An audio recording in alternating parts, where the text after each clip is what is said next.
longer. I don't see how I can cover all the information in an hour, so I'm just going to go until it's all done. And if you need to leave, just feel free to leave quietly. That's fine, okay? If I see that everybody's gone, obviously I'll probably stop talking. In the meantime, I'll just keep going. So today we're covering seller appointments. So that would be the, from basically we're going to be covering from starting to talk to the seller about their needs. So needs analysis through the pre-listing packet, if you so choose to do a pre-listing package, and then the listing presentation. We're going to talk about what to say, when to say it, and also how to access the listing presentation packet on command. Command classes obviously are more in depth when you take the classes, the individual classes. There's a ton of them on YouTube. If you're having struggles with any part of command, there are lots of great videos on YouTube for it. Nick Baldwin has a whole series on it. Kristen, I say his name wrong every time. Muda, I think is his name. Lori Ballin has classes on there. So definitely, if you're having trouble with anything specific on command, go to YouTube and look for some of those agents, because they have like whole series on how to do each different thing. Also, there's the 66-day challenge that you can do to help you improve your skills on command. In these classes, we do the best we can to show you how to get to them and how to use them, but there's a lot of customization you can do, which we don't have the time to cover all that in all these classes. But so that's why you need to kind of investigate on your own as well and play around in it on your own and figure out what you can and can't do. Okay.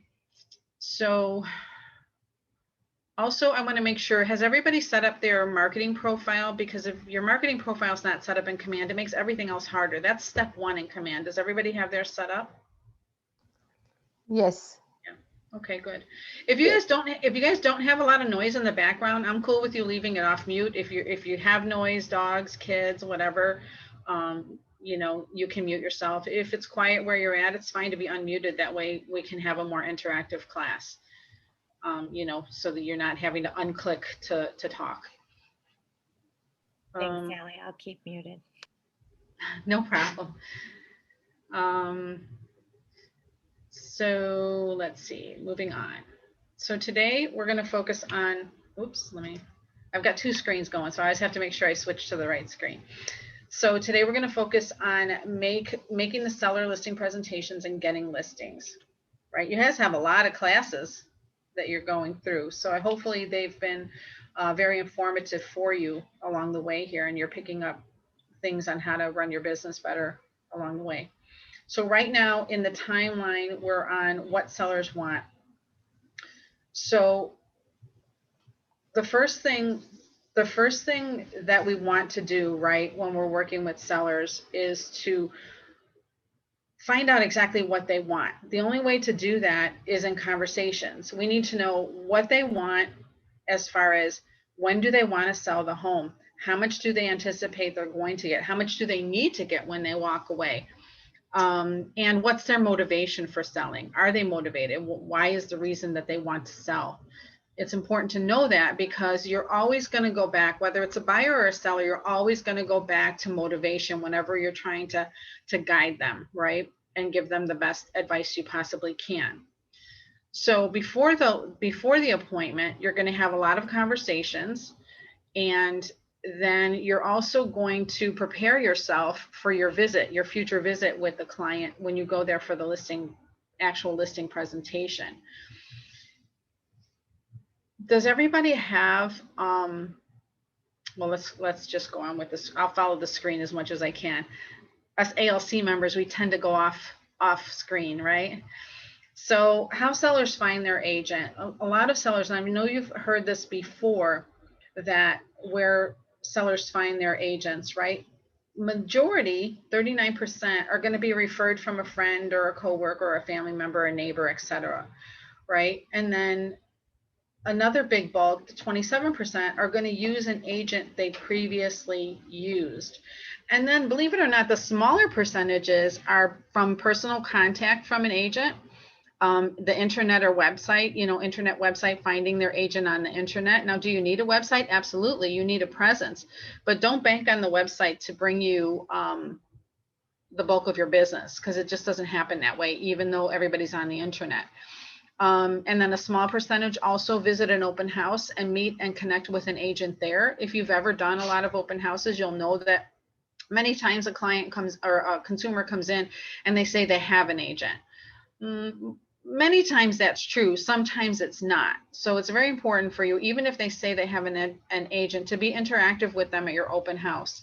I think that was the class Arlene taught, and I'm sure she told you that as well. Because sometimes they just say that. It's like when you go to the store and you say, and the salesperson says, well, do you need any help? And you say, no, I'm just looking. Well, you came in for something. And the same thing with an open house. Most of the time they did come in for something. They are looking for a home. And often they're also looking for an agent, even though they might say they're not. So always be doing your best to interact with them, ask questions, and that's how you're going to build rapport. Okay, and then a big percentage, 22%, it says they get their agent from other methods. So what are the other methods that you think might you get a seller client from? Anybody? Social media. Social media is a good one. Leads from Zillow or Redfin. Right. Those are good. Also, referrals from other agents, right?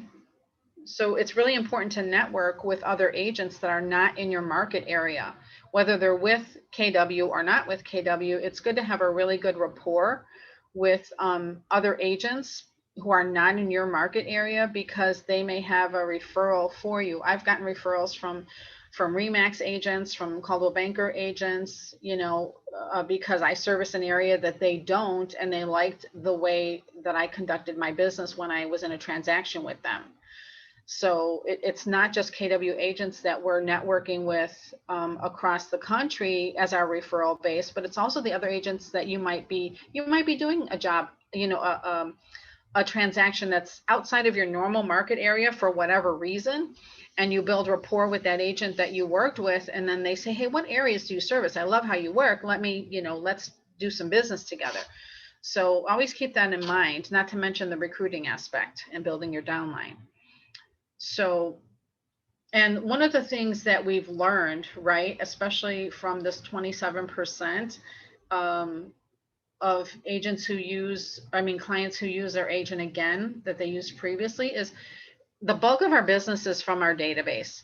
So it's really, really important for you to build a good, strong database and to make sure that you're reaching out to your database frequently so that you stay top of mind with them as a real estate agent. They don't want to forget you. They don't want to forget that you're in real estate. But life goes on, right? They sell a home, they buy a home, they close, and we're on to the next client. And they're on to whatever's next in their life. And then time comes for them to sell again. And, they're like, man, I really like their agent, but I can't, for the life of me, can't remember, their name or what company they were with. So, and if you change companies too, it's even harder. So it's important to stay in touch with your database. Let's see.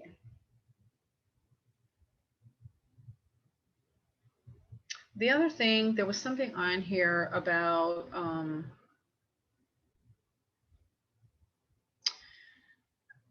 I can't decipher it there, but the first impression that you have of the seller is really important, because most sellers will use the first agent that they're in touch with. Okay, like if they call on a listing, or believe it or not, sellers will walk into an open house. They're not looking to buy that house, but they're looking to interview the agent and how well they're doing the open house. So keep that in mind too.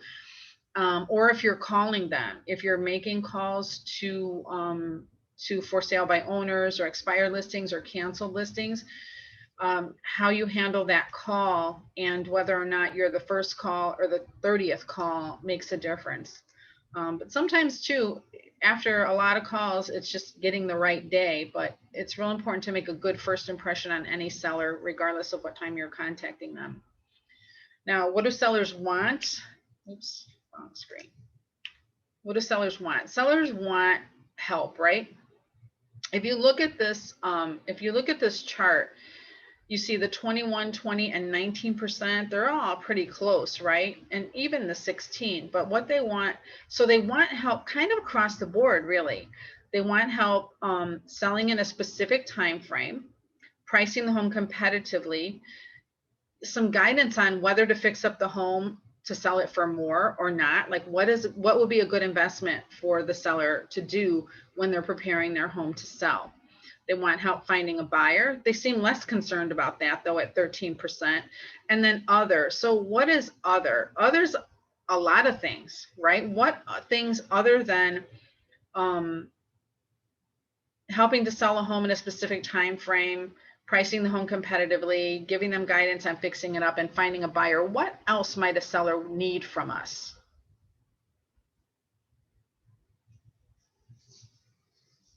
Anybody? Maybe some staging critique. Right? Maybe some ideas on staging, what to get rid of, what not to get rid of. Mm-hmm. Some other things that the seller needs from us, they really need from us, right, is a lot of hand-holding. Paperwork presentation, some counseling regarding offers when they come in, like what's good about an offer, what's not good about an offer, terms and conditions. Do the offers suit their time frame? You know, does the price, is the buyer's offer price on point, or is the seller? You know, what do they need? Do they need another CMA to kind of guide them?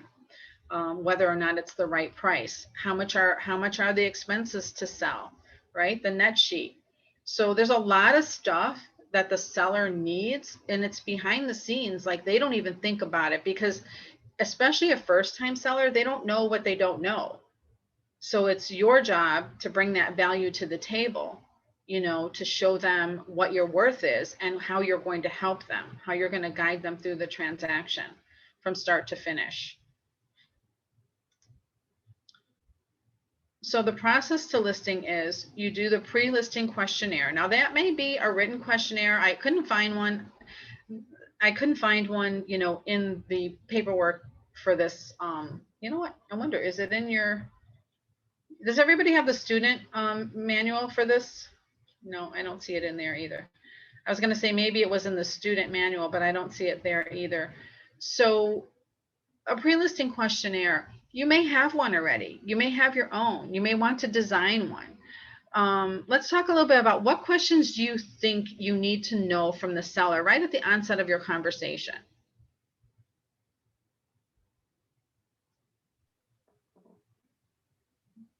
Say that again, Sally.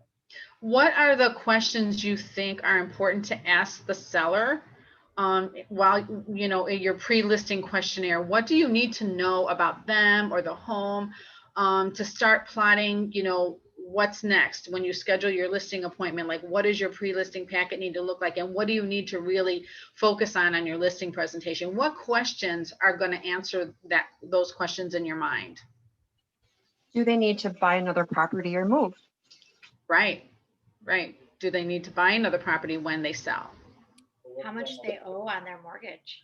That's a good one. How much they owe. That's important to know. Are they going to walk away with money, or are they going to have to bring money to the table?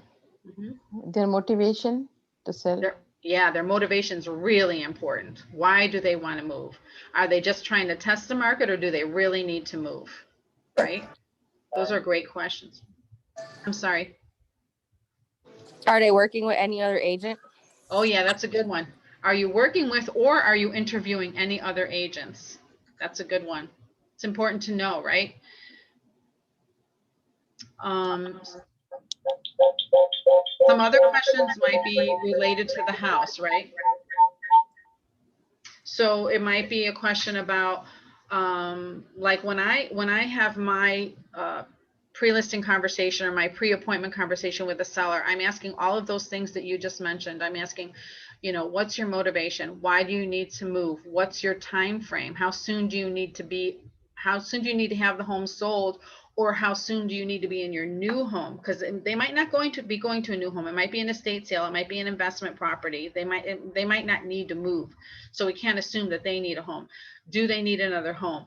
Do they already have another home? Also, I need to know if I'm going to do a decent market analysis of the property. I have a lot of questions about the house, right? So I want to know, how long have you lived there? You know, how much do you owe on the property? What have you done in the last 3 to 5 years? What updates have you done in the last 3 to 5 years? Okay, how old's the roof? How old are the windows? Do you have any problems in the basement? Is the basement finished? Have you ever had any flooding? Have you ever had any seepage? How many bedrooms? How many bathrooms? How old is the furnace? How old is the air conditioner? Do you have a central air conditioner? Do you have wood floors? You know, these are all things that I need to know. When was the kitchen last updated? When were the bathrooms last updated? I need to know those in order to properly prepare a market analysis. I need to know those answers. And I usually ask all of those questions. And after I've asked all those questions, I ask, on a scale of 1 to 10, how would you rate your home? It's rarely ever a 10. Rarely a 10.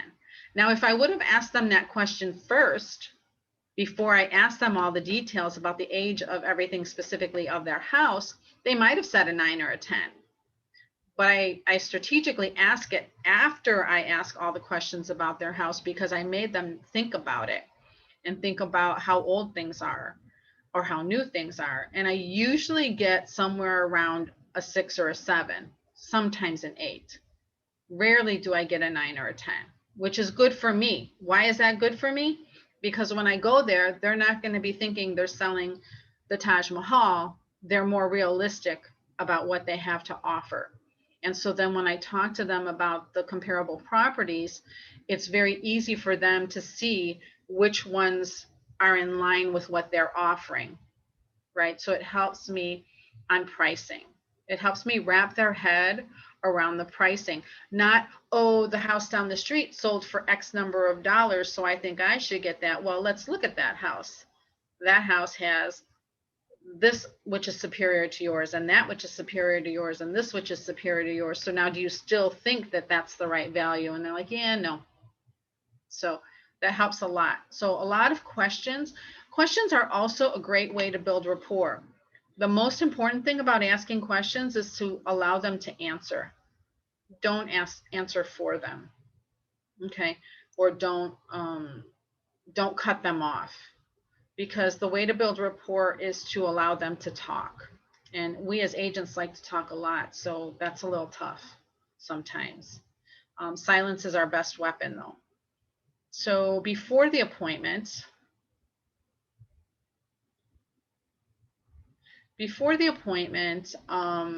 again, you're going to do more listening than talking.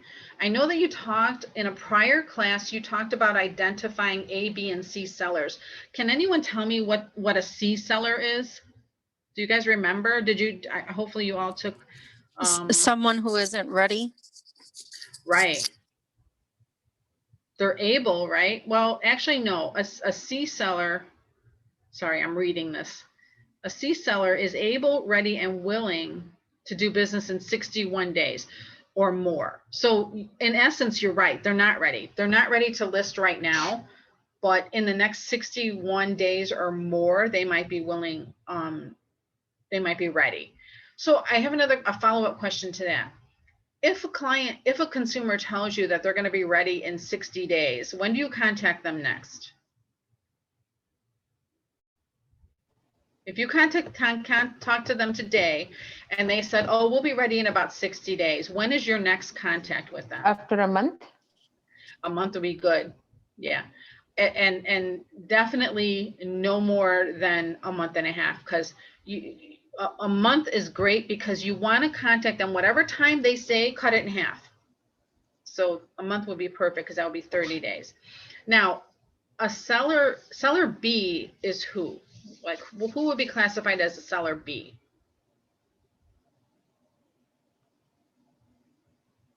So if seller C is 61 days or more, we know that seller B has to be less, right? So Yeah. seller B is going to be able, ready, and willing to do business in 15 to 60 days. So that's nice. That's better.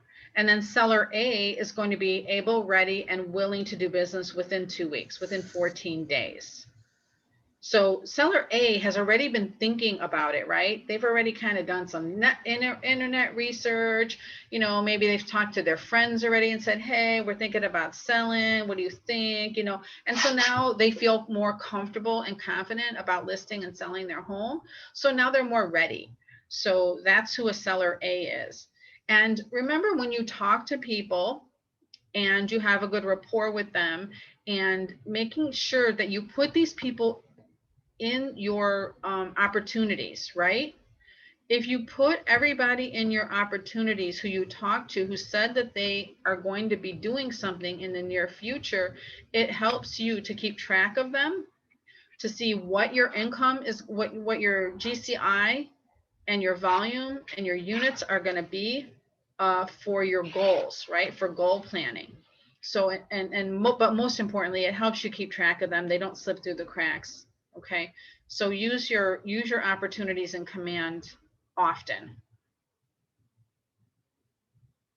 Now, moving on to pre-listing goals. So the pre-listing goals, which is before the listing appointment, you tell you're basically stating your value. You're telling your seller what you bring to the, to the relationship. You're building confidence by answering questions, and you're answering some objections up front, right? Now, there's some things we don't want to talk about in the pre-listing, right? We don't really want to talk about commission in the pre-listing. We don't want to talk about price in the pre-listing. We want to do that face-to-face, or if you're doing your listing presentations virtually, then face-to-face virtually, okay? Because it's important to build a rapport first so that they can trust the value that you guide them to, or help them figure out, and also to command your highest, your commission, the commission you desire. You have to let them know that you're worth what you're asking, right?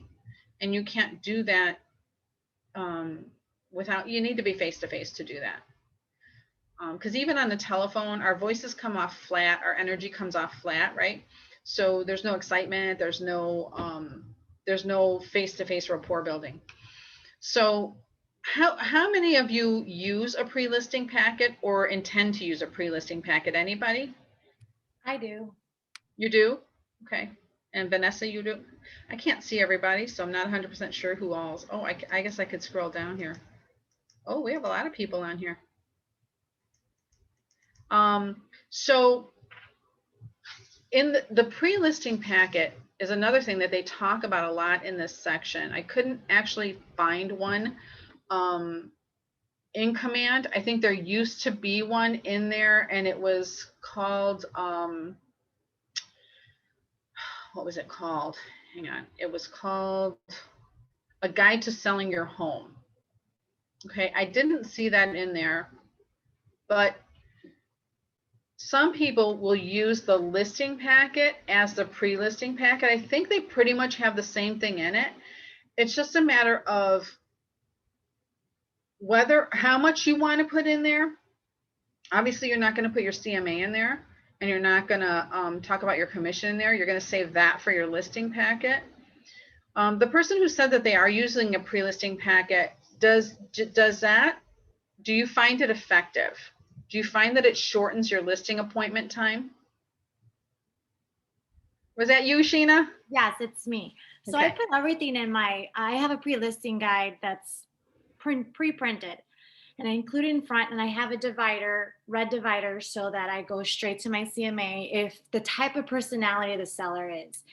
If they want to dig deep into my marketing and they feel like I didn't cover that well, then I would go over that, which is in my pre-listing guide. If they want to dig deep about, we can go refer back to the negotiating or the listing price, and how it's important to be at market, above market, the difference.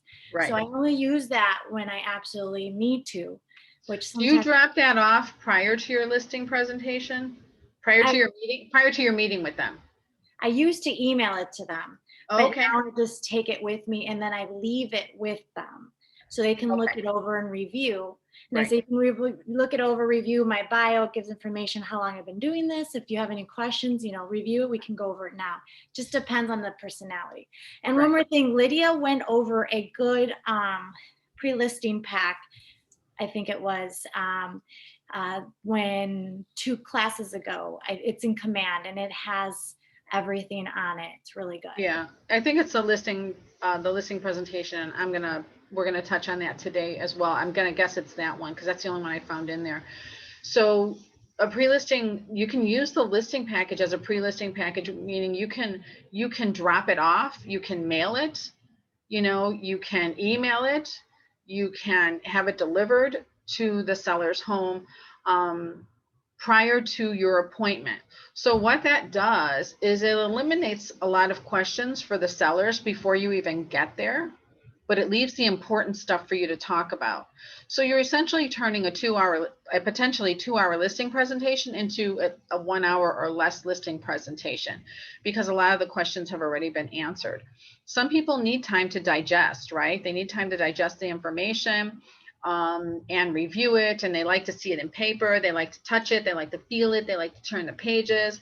Other people are very technologically savvy. They don't mind looking at it on an email. Other people, they need you to present it to them. So as Sheena said, it really depends on the person what you're going to do. Now, one of the nice things that I think, one of the things that I like to use a pre-listing package for is, like, say somebody tells me, hey, my neighbor's going to move.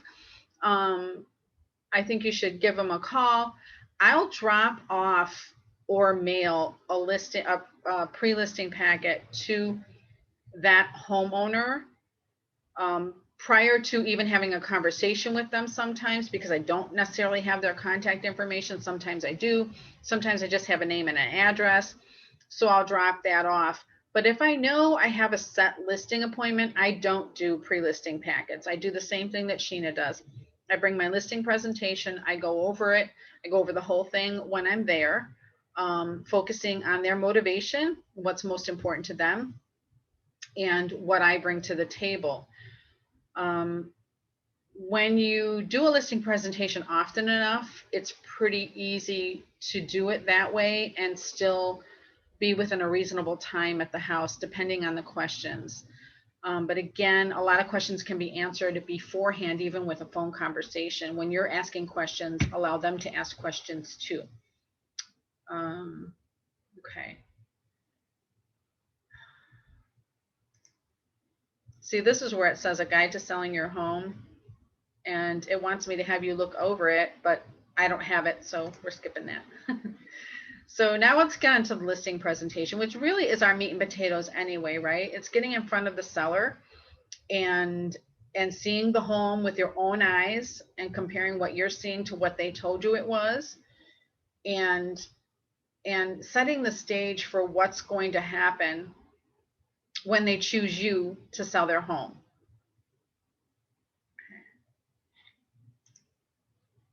So there are several templates in Command. There's a handful of templates in Command. They are all customizable. So again, it starts with you putting, and you know what I'm going to put in here? I've got a link to, let me put in here a link to creating a listing presentation. In case you don't already have it, I think I can somehow drop it in here. Hang on. I'm new to this thing called Zoom, you know. You can do it. We believe in you. Okay, so where's my chatty chat thing? Edit, copy, edit, paste. I don't even see the chat. That's the problem. Bottom. There you go. Chat, I got it. No, it's not on the bottom here. It's different. It's different on my screen for some reason. Okay, I'm just posted the link to. Thanks for your vote of confidence, though, Nicole. Always got your back. So I just put it. I just posted a link to create a listing presentation and designs, and that will help you get started in there. And some of the page. Let me see. Does it go through all the pages? No. So there's a page in there called your needs. It's all about their needs, right? Everything is all about their needs. So on that page, it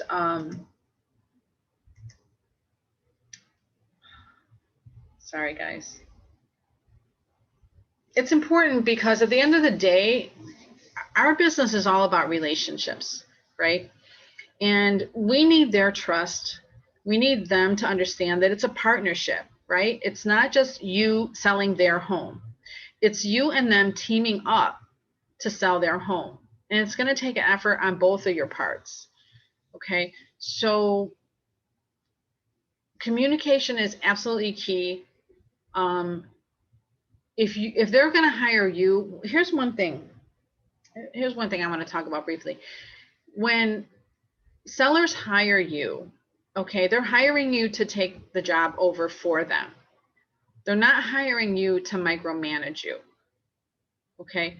So if you lay out a plan for them, what you're going to do for the marketing of their home and how you're going to negotiate for them and guide them, I think it would be less likely that homeowners are going to micromanage your and do what you say you're going to do. If you say you're going to do something, do it.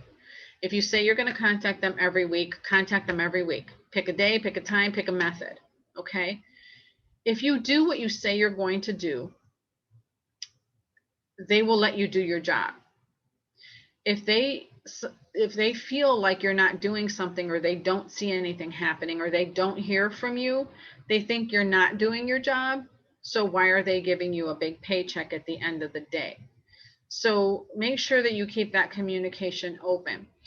Also, sometimes despite your best efforts, you're going to have a seller who's just unreasonable, and they are going to try to micromanage you and tell you what to do and how to do it and how much money you should be spending on your marketing and where you should be marketing. You know, sometimes we hate to say that it's, we hate to cut people off, but sometimes if it's causing you undue stress, excessive time that is unnecessary, and taking you away from growing your business, sometimes you need to have the strength to say, you know what, clearly this is not a good fit. Peace out. I've got to move on because you're a time drain.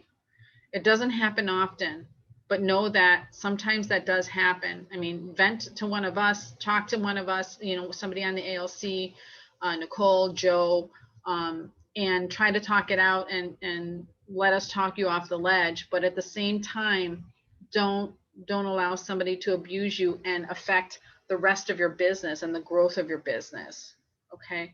So I just want to put that out there, because we do a lot of marketing and a lot of different things that they don't know and they don't see. But if you tell them what you're doing, then they will know that you're doing something, whether that be by email or text or follow up to showings, whatever the case may be. And you use automation as much as you can, especially if they're into it. If they prefer a phone call, then say, okay, I'll call you once a week. What day and time, and where do you want me to call you? Okay. So what we're going to do next is we're going to go over real briefly, how to create a listing presentation. Can everybody see my command screen on your screen? Yes. Okay, great. Yeah. Great. So when you're on your home screen in command, if you go down to the third icon on the left from the bottom, that's designs. You just click on that.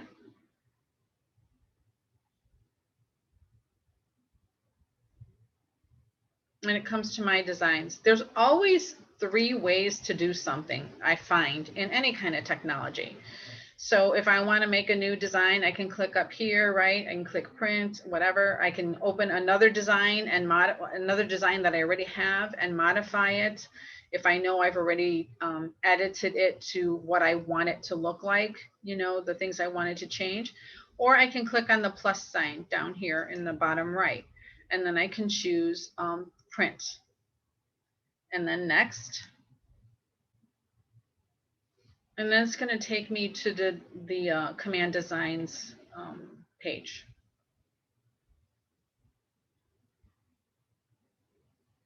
So once I get in here, you see I have a lot of choices, right? I can do a KW app, you know, flyers, so to advertise that. I could do buyers, lead generation, business basics, leadership, luxury templates. Okay, I'm going to go right to listings and listing presentation. See, you can do your print media for listings as well. You're just solds, you're just listed for sales.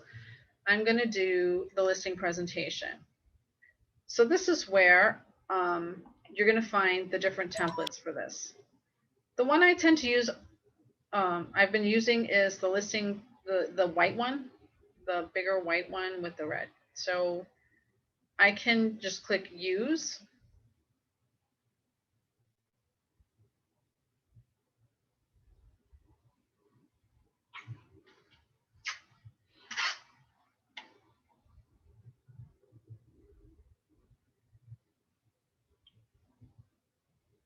Okay, and then in here, it will give you instructions on how to use it. It tells you it's a template. It gives you instructions on how to use it. Let's see, how can I make this larger for you?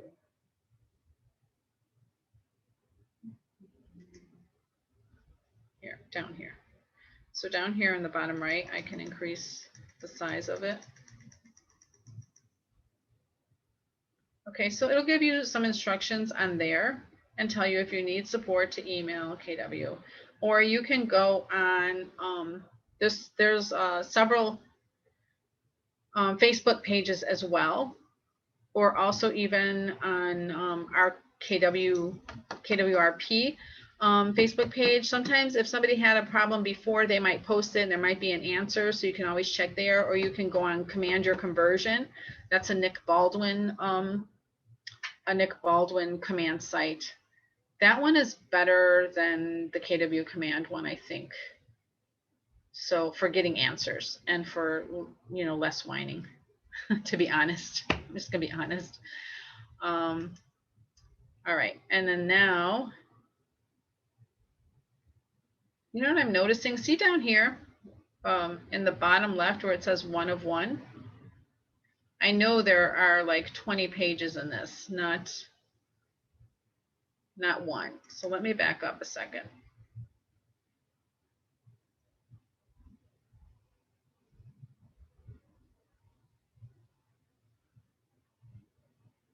All right, instead of choosing use up here, edit, I think I'm going to go down here and choose send to command. And it should be over here now. Under my designs, I just switched from templates to my designs.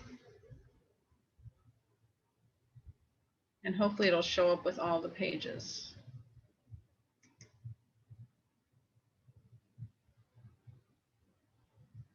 If not, I'll just open one of mine and we can sort that out later.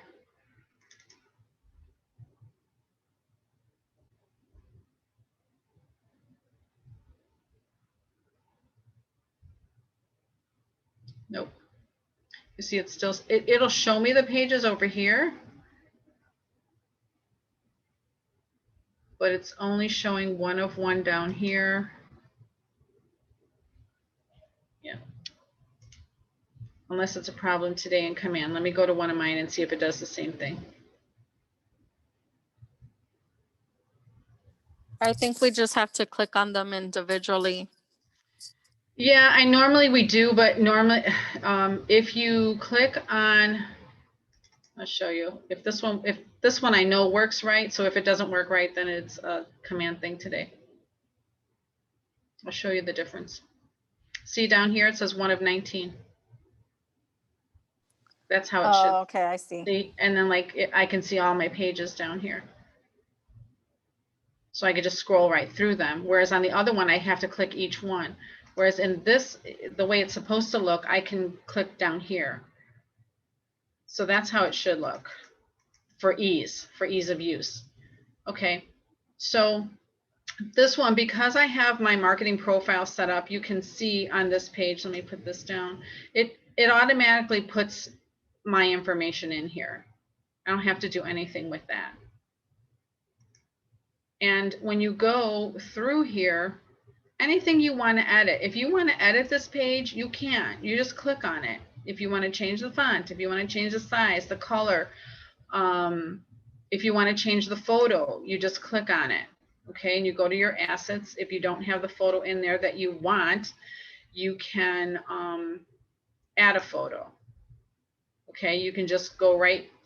I just clicked add, and you can, like, if you want to put a photo of the house on there, the actual house that you're going to, whether you go take it yourself or whether you use the tax records, you know, photo, you can do that right from,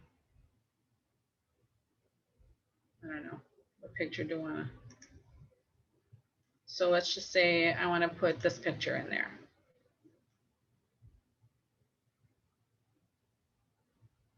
Okay, so then all I have to do, if I grab this and drag it, it puts it right in there. Okay, super easy. All right, if you wanted to do that. And if I click through, again, I can change things. Like your process may be different than mine, right? So my process was different than the default process. So I had to change this a little bit. I had to add some steps in there. All right.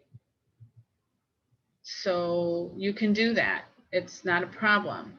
So you go through here and you decide if you don't want a page, if there's a page in here that you don't want, you simply delete it. Okay. If there's something that you want to add, I've never added a page, but I'm sure you can. Okay. And then after you do this, this is a 19 page. This is one you can just drop off because it doesn't have the CMA built into it, right? It doesn't have your commission structure built into it. So this is something you could drop off as a pre-listing packet, maybe with a questionnaire if you wanted to, or, you know, like to somebody you haven't spoken to yet. This talks about how you're going to promote the home. So anything that you want to do, what your open house strategy is, etc. And again, anything here you can click on and change. There's one page in here for sure you're going to want to change or delete if you don't have any testimonials. This page talks about experience. The default one had different categories in there. These are the ones I wanted to put in. The other one had like how many homes you sold in the last year, how many sellers you helped, you know, how many total clients you helped. I didn't want to put that in there. This is what I put in there. What is going to show you in your best light? Okay. A lot of people may not have a lot of business in the last 12 months or whatever. So what do you have? What do you want to highlight? Credentials and awards. This is Keller Williams credentials and awards. The default has some in there already, and you can add some, or you can put your credentials and awards in there, or you can put your bio in there as well. Or you can add a page with your bio. So this is the page that is your client reviews, right? Definitely don't use the default. Okay, put something in here. If you don't have any yet, just delete this page. Okay, it's not difficult. I think, let me go down here. I think if you want to delete a page, you can just, let me click in here. At the top, you can just click delete. See there? So when I open this at the bottom here, where I can see all the pages, oops. Don't want to do that. Or I can see all the thumbnails of the pages. I can just click on it and select an action or just cancel because I don't want to do anything. So again, I'm just clicking on this little down caret and I can click copy, add, delete. If I'm like, oops, I didn't want to do that, just cancel. Okay? Any questions on this part? No, we're good? So again, it's 19 pages, click through, change what you want to change. I believe the last page is just your contact information.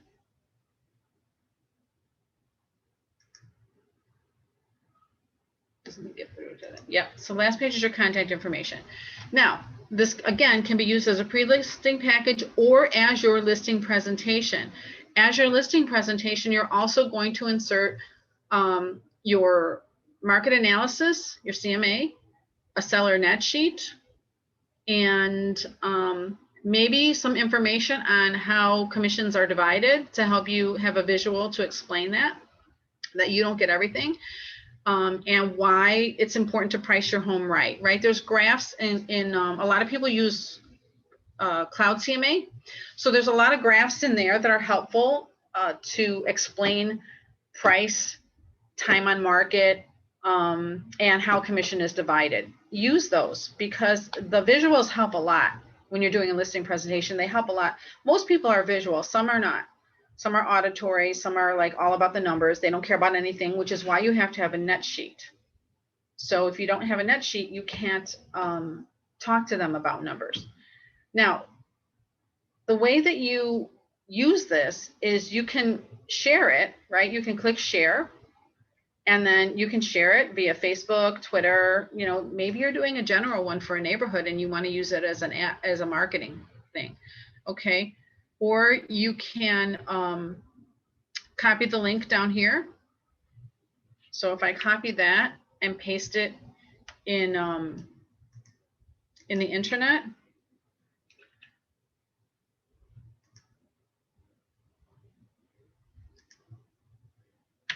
then it will give me the wrong thing. Sorry, let's see, let me go back here. All right.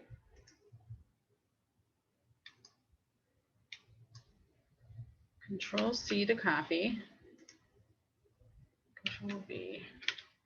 Okay. Nope, doesn't like it. See, isn't technology fun? Another way, since that's not working right now, let me try one more time. Control C. Let me go to my other.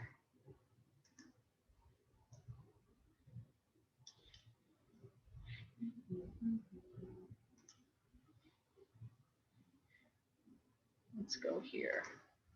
Maybe it just doesn't like that other browser. Nope, see, it's not working.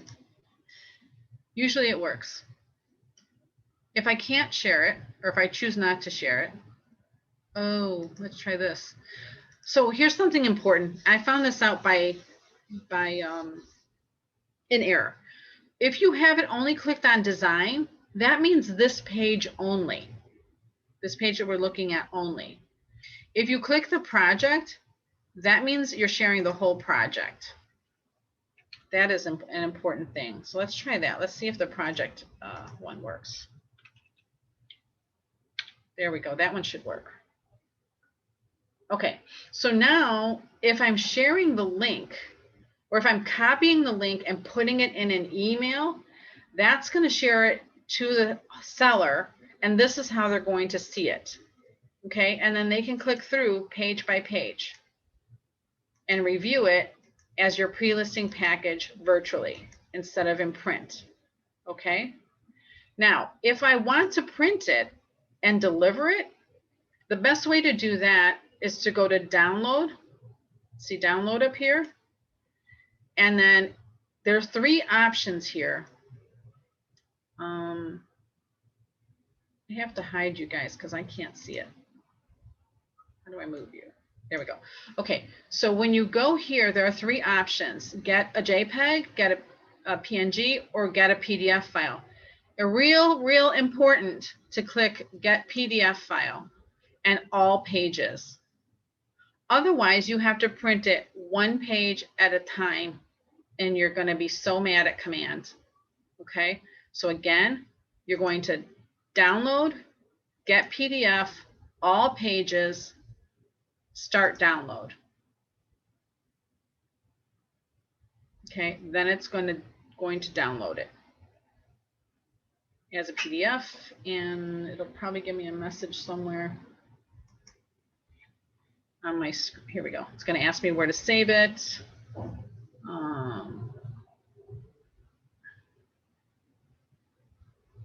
Let's see, Drive. Got a gazillion files in here. I'll throw it in my night instructor thing. Oops.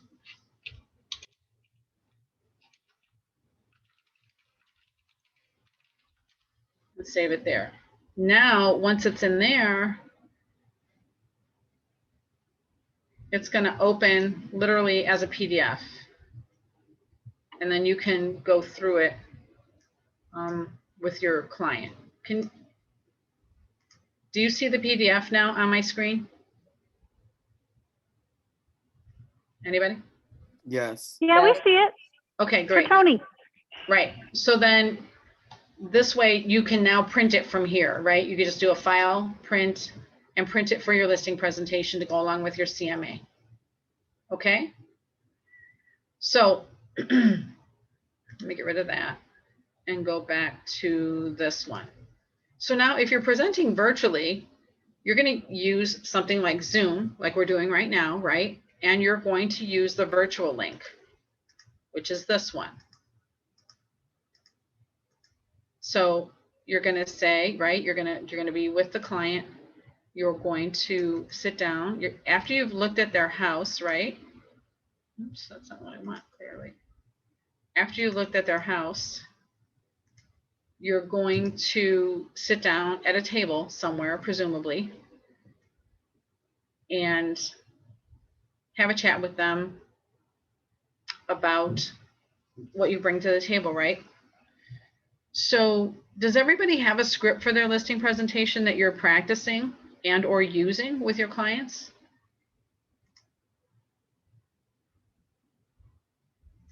No? You mean we need to say more than list with me? Yeah, you need to Oh. say a little bit more than list with me.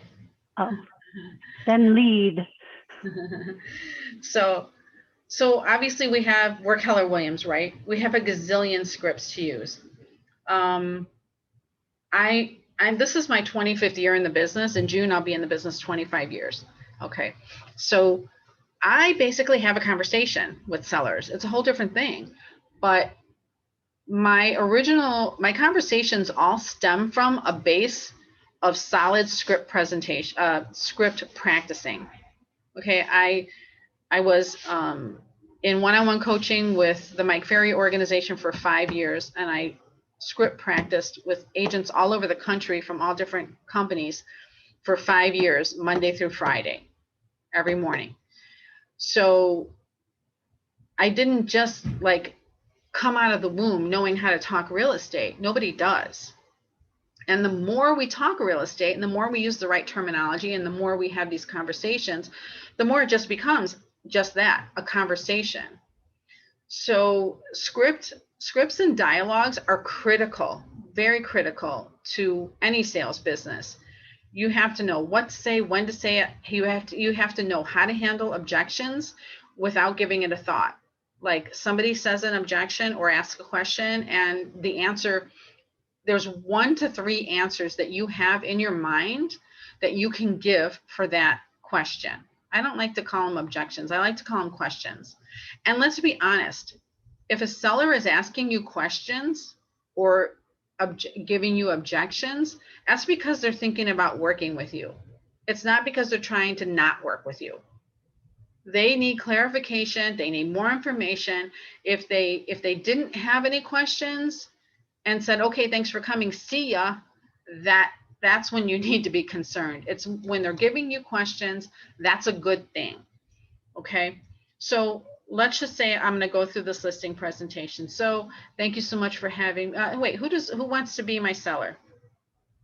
Anybody? Nobody? Somebody easy? I'm easy. I knew it was going to be you, Tony. And you are not easy. Let me turn my camera on. You are not easy. And I was so afraid it was going to be you because it says Tony on my thing, but that's fine.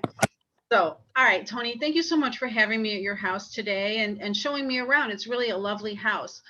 So based on our conversation previously, your house is pretty much exactly what you told me it was. And, you know, I'm grateful for that because it makes my job a little easier and it helps me to explain the CMA that I've brought today easier as well.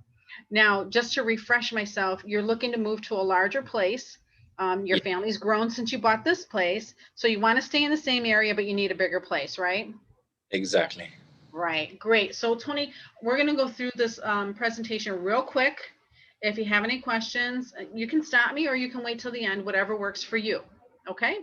Okay. All right, perfect. So one of the things I want you to understand is that it's your property. We know it's your property and your transaction timeline. So when you need to be in your next home, that's what our goal is, to get you there. And my job is to help. Our job together is to work on a custom marketing plan. Okay, I'm going to let you know what I have to market the property. We're going to talk about what works best for your specific property, and we're going to represent your home in the best light. Does that sound like it makes sense to you? Perfect. Okay, Tony, I don't know if you've ever thought about the process of selling a home, but there's a lot to be done, right? From start to finish.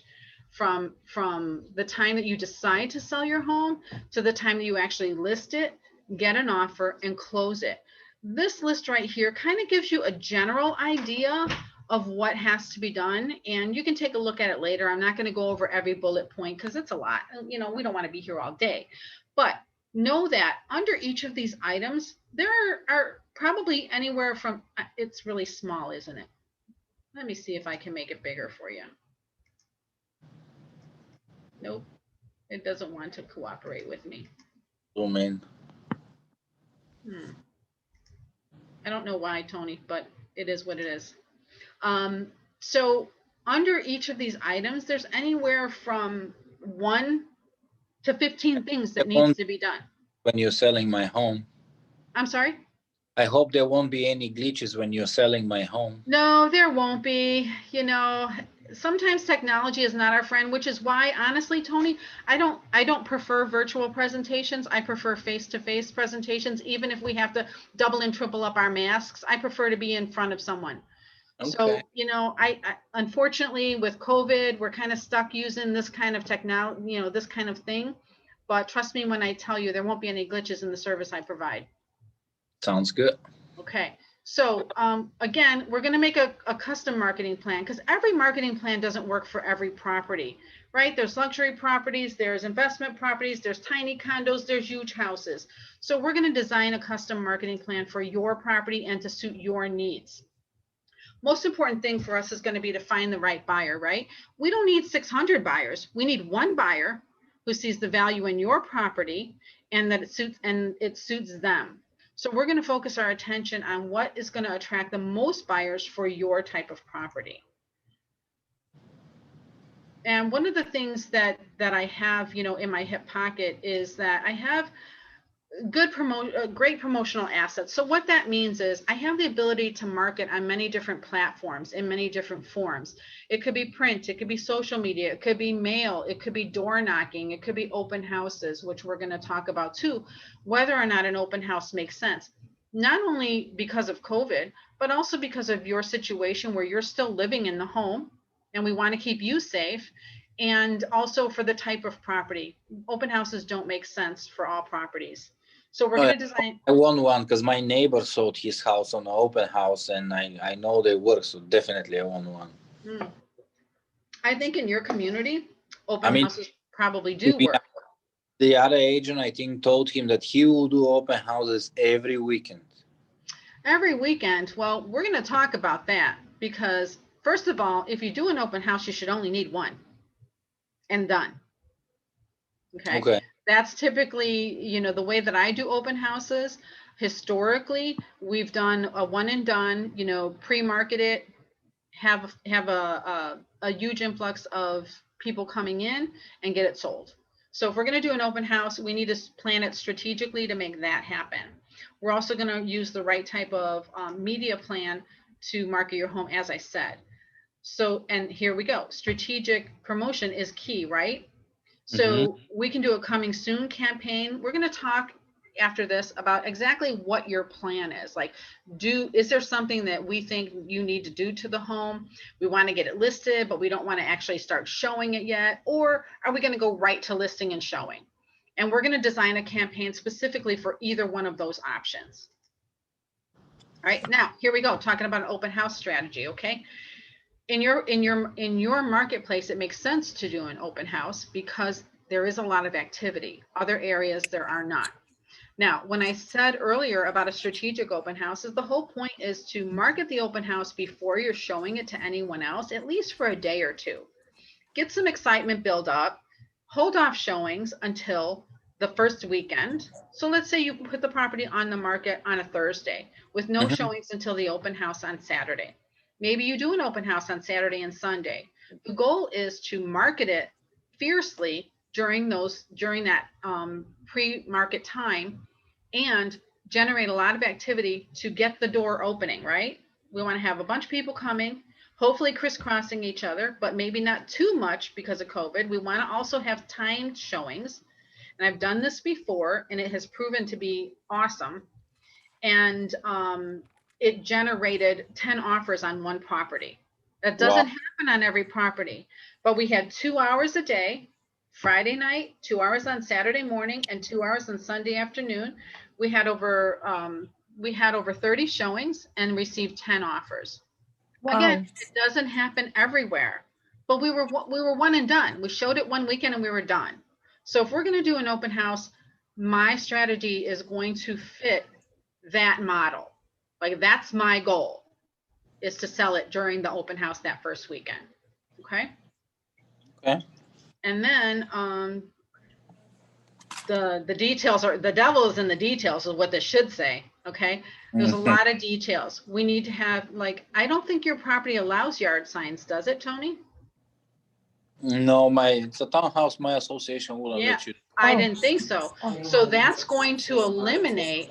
That's going to eliminate us having that option at our hands. Wow. Okay. Thank you.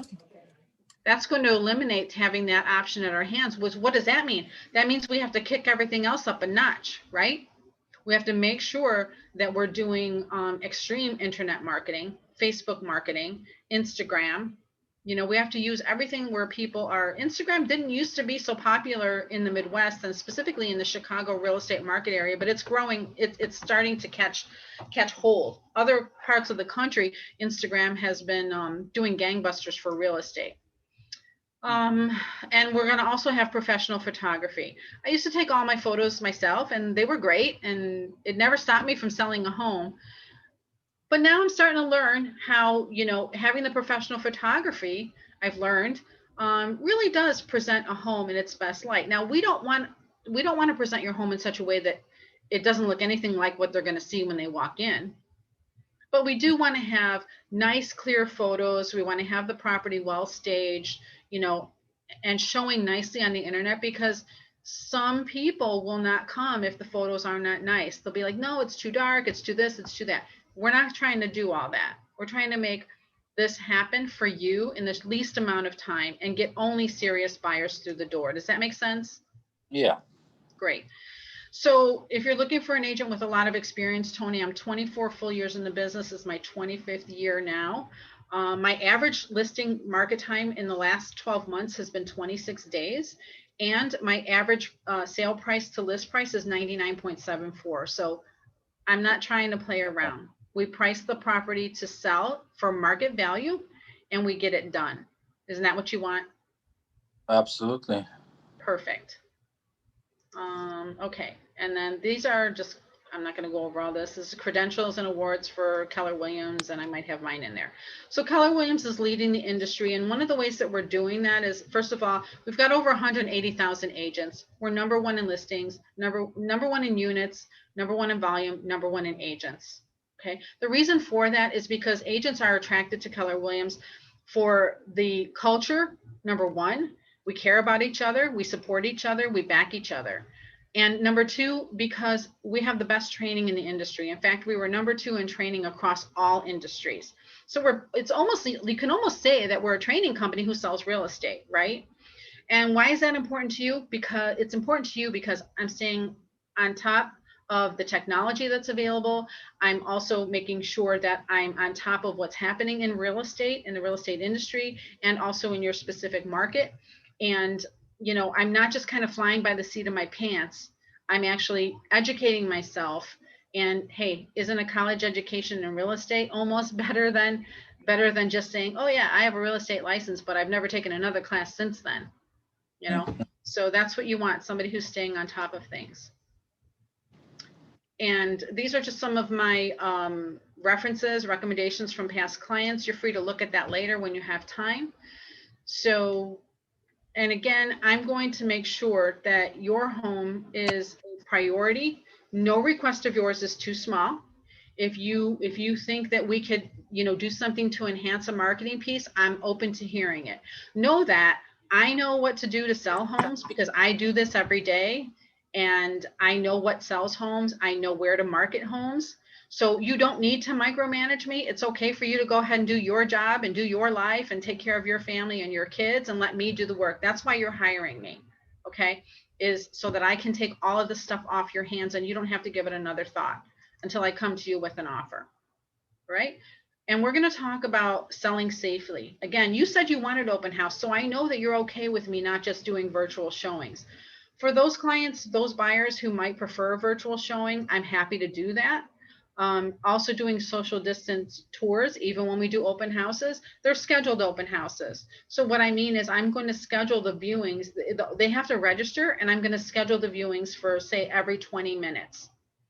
And then, so the next people can't come in until the prior people are done.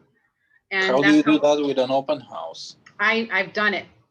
That the one that I was telling you about earlier, where I had 30 showings in 3 days and 10 offers. That's exactly how we did it. We did 30-minute showings because it was a home on a lake. So I gave them 10 minutes extra than I normally would.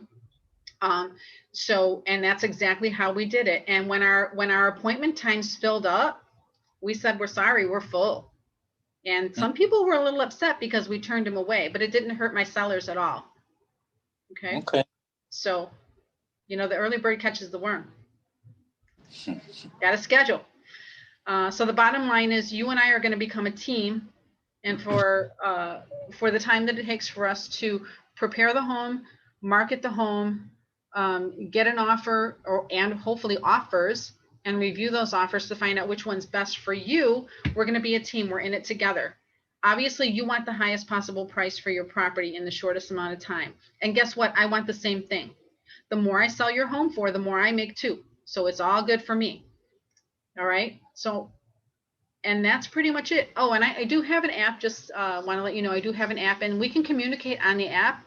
And also buyers can see your home and communicate, and other agents can communicate with me as well, should they so choose. And on my app, even if somebody lived, let's say they lived in Florida and they were thinking about moving to Park Ridge, to this area, they could see my home. You can see homes all over the country, not just in our little area. Okay. So it's another way that I can get you more exposure. And then you know how to contact me. So Tony, that's about all I have to say. So I think in our conversation before and in the listing presentation just now, I think that we would be a good fit, but I need to know what you think. Well, I think what you said it's great, and I like the way you presented your strategy for selling the home. I just want to know what do you think about the price and how much do you charge, because we didn't cover that. Right. Yeah. So Tony, I think realistically, you know, the list price, and I don't have, just this is a side note, I didn't prepare a CMA for Tony's house because I didn't know we were going to do that, but we'll pretend we did. So Tony, based upon the CMA that we just kind of went over, I really feel like the price, the wheelhouse for the price on your home is between $350 and $360.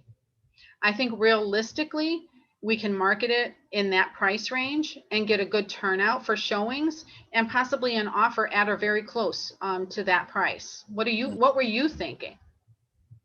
To be honest, I was hoping like around 390, because I know my neighbor he sold for about, what was it, 345, but mine is way better than his. It's updated, Mhm. so I thought maybe I'll be able to get 390. Tony, I didn't see that one on my CMA. When did that one sell? No, it did sell like a couple. Yeah, what was it? The summer of 2019. Yeah. Mhm. So what I can tell you is that in the summer of 2019, the market was different than the market is today, right? We can't compare an old sale to the current time. So I'm going to explain to you how an appraisal works. If we get a buyer who's looking for a home like yours and is getting a mortgage, the mortgage company is going to send out an appraiser, just like probably when you bought, right? And the appraiser is going to look within a half a mile, maximum a mile. If he can find another comp in your other comps in your building, at least 3 comps in your building that will support a value, they'll stick with that. But they're going to try to stay within a half a mile, maximum a mile, and also the last 3 to 6 months. If they can satisfy the appraisal needs in the last 3 months, they will. If not, they'll go to 6. They prefer not to go beyond that because it's not showing a true value. So the most important listings for us in the CMA that I showed you, Tony, are those ones that have sold in the last 6 months, because that's what I used in the last 6 months. And actually, I only had to go a half a mile to find, comparable properties to yours, which is a good thing. And those are the same ones that the appraiser is going to use. If we were to list your house today and sell it this coming weekend, guess what? Those are going to be the same comps that the appraiser is going to have to use. So as you can see, the average sale price in the last 6 months was $350,000. Okay. And I'm saying that your list price should be $350 to $360 because that's right in there. I mean, that's right in what the other properties were selling. And remember, a couple of those properties were actually newer than yours. Like the whole building was newer than yours, which is why they had a slightly higher price.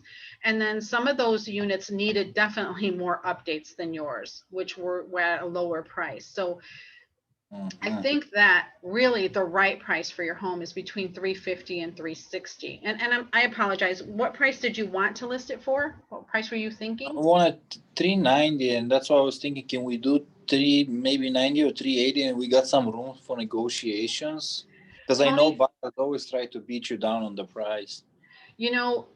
Oftentimes that happens, but believe it or not as much as it used to.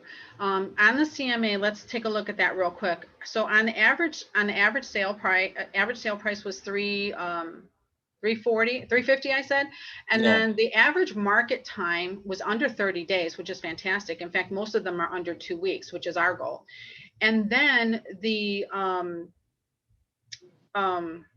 amount of difference between the list price and the sale price is only 98%, Tony.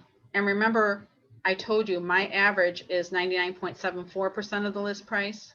So actually overpricing the listing for negotiating room could really backfire for you and make you end up being on the market longer and actually end up selling for less than what you'd like to sell for. So I don't recommend overpricing the property for the market, because that's not what the market's doing right now. Right now, the market thinks that what you're asking for the property is what you want to sell it for. Okay. So I think that we need to price it very close, if not at what you want to sell it for. So you're saying if we do 360, we're not going to negotiate on the price a lot. We'll stay firm. Correct. Because we can justify that price. And I would challenge another agent to tell me it's not worth that.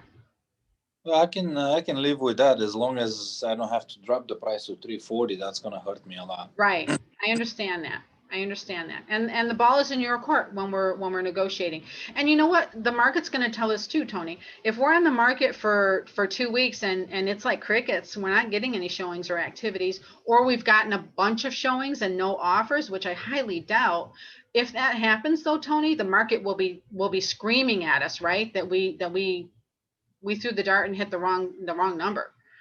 So I think that at 360, I think you have a very good chance of reaching your goals. Okay. All right, cool. So you ready to sign? Yeah, sure. Where is the paperwork? Oh, wait a Let's minute. do this. I forgot to ask you, what do you charge? Sign I here. forgot to ask. Oh, you know what? My commission is I want to say commission, but I'm going to say the commission. The commission is 6%, Tony. And before your eyes bug out, do you understand how commission works? No, I'm not. I mean, I only thing that I saw is I saw a sign on the highway says Redfin 1% listing fee, and now you're saying 6. Yeah. Wow. Well, so here's the thing, 6%, right? Now Redfin's listing fee, and I think they're up to 1.5 now, and it's not a very good market plan. But anyway, that's just their side. Okay, you've got to add to that another 2.5 for the buyer's agents. Okay, so that's kind of almost, I don't want to call it false advertising, but you know, you got to read, there's a little asterisk after that, and you got to read the fine print. Okay, so what happens with a commission is it gets divided between the listing agent, that would be me, the listing brokerage would be my company, and the buyer's brokerage. Now, whatever the buyer's brokerage does with it, their divisions, that's up to them. What happens in my company is my company takes a split, my franchise takes a split, the IRS takes a split. I donate some of my money to KW Cares to help other families in need that are in KW. And I have some other fees, right? I'm paying for the photographer. I'm paying for the marketing. Okay. So you're not going to have any additional expenses out of your pocket when you list with me. And other agents get less for their listings. Like I said, average is 98%, and I'm getting 99.75. So already that's 1.75% more than another agent can get you. Don't you think it's worth the money to get the job done, make sure everything is handled, you have no other hidden out-of-pocket expenses for marketing and selling your home, and you're carefree. We just get it done. Okay. At the end of the day, if I can get you more than another agent can get you, I'm already making up any difference that might be had from another agent. Now that you break that down for me, it makes sense. Cool. All right. So sign here, Mr. Tony. Well, sign here. All right, we're good to go. Okay. I'm gonna thank you, Tony. Great job, Yep. Sally. That was amazing. Thank you. So any questions on how to do a listing presentation? Who wants to volunteer to do another one? That's what I thought. But you guys got to practice, okay? It's really important. I think, Tony, what are the days for script practice here in the office? Monday morning, Monday 7, morning. 6:30, I think. And is it on Zoom?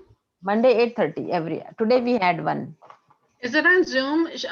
Yeah, Okay. Zoom. So whoever needs script practice, if you're not on that, you're missing the boat. Come on, you need it. You need it. No one like me and Jane, and then Kim came. So you guys definitely are trying to improve your business, and when you're going out there. Did anybody feel like my script was my dialogue was scripted? No, it was very. No, it was good.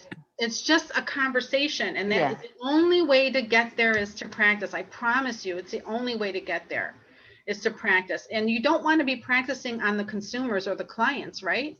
Practice on each other, tweak each other, and then when you all of a sudden it's going to happen. I've had many agents tell me later, it's like, you know, I was with a client and I was talking, they asked me a question, and all of a sudden I spit out an answer, and I was like, whoa, it really did stick. It just becomes part of you, and you become more comfortable and confident having these conversations with clients. Okay, so just do it for your business, for yourself, for your confidence. Do it. What do we have here? Okay, seller objections. Does anybody have a seller objection other than commission? Because I just handled that. And price, because I just handled that as well. That they've gotten and didn't know how to handle, or that they're afraid of getting?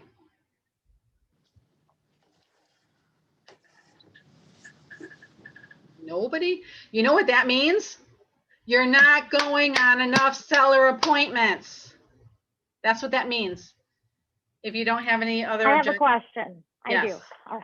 Sorry, I was like 5 feet away from my computer. That's okay. Or 25. Anyway, so it's the list price is a lot less than what I had hoped for. I think I'm going to wait till springtime, or if it's springtime, till summertime, or if it's wintertime, February. Okay. What would you do in that case?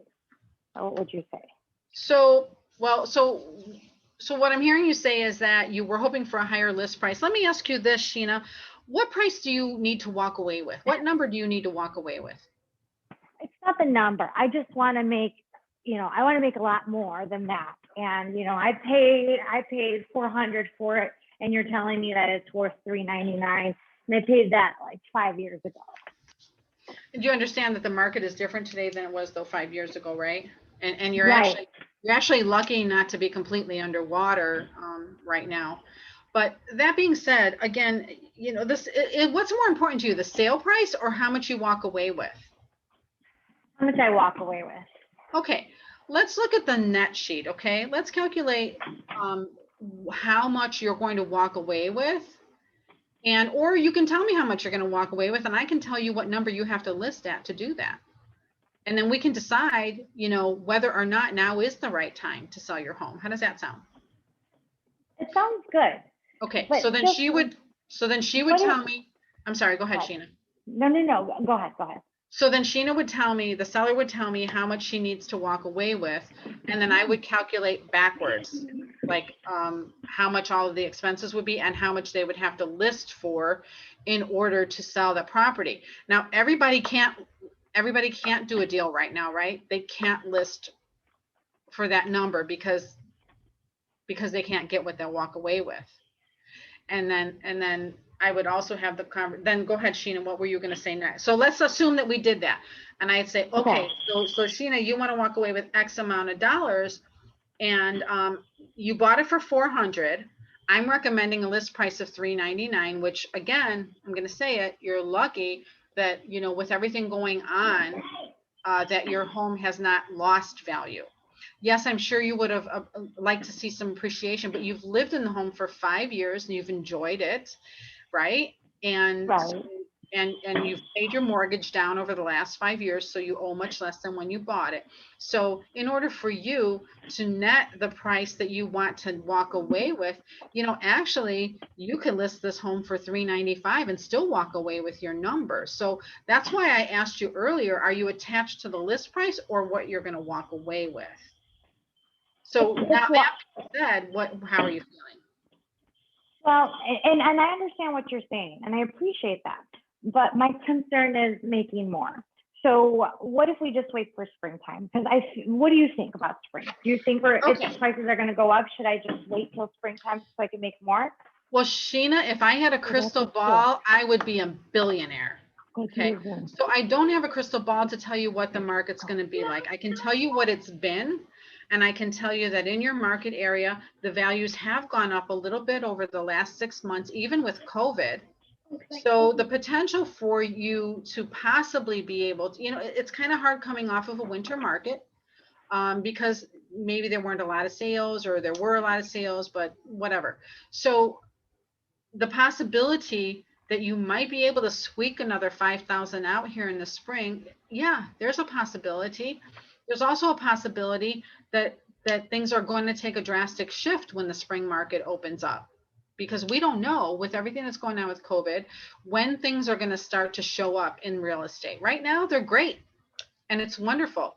Now, the other concern that I would have about you going on in spring is right now inventory is low, properties are selling fast, so you have a greater audience right now as far as being a seller. It's a seller's market.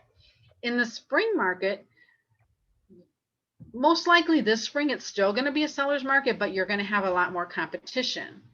So the question mark is do you want to be up against more other competition, or do you want to try to strike while the inventory is low and you have a greater chance of getting, and who knows, you might even get your asking price or greater. at this time because of the fact that inventory is low. Okay, Does that that make makes sense. Yes, it does. So Thank I'm not suggesting that one way or another is the absolute way to go. Obviously, you have to be mentally and emotionally prepared for the market whenever you go on the market and what the outcome could be. And unfortunately, again, if I had a crystal ball to say exactly what the spring market is going to be, that would be wonderful. My gut feeling is that it's going to be, the inventory is going to pick up. The sales are going to continue, the inventory is going to pick up, and we just don't know if it'll remain a seller's market or turn into a buyer's market. And that's the question that's what I struggle with, because I follow that exact script, but the seller's always like, well, what do you think? What do you think the market's going to be like in springtime? I think I want to wait. Do you think it's going to be, better? And I want to be like, list with me now.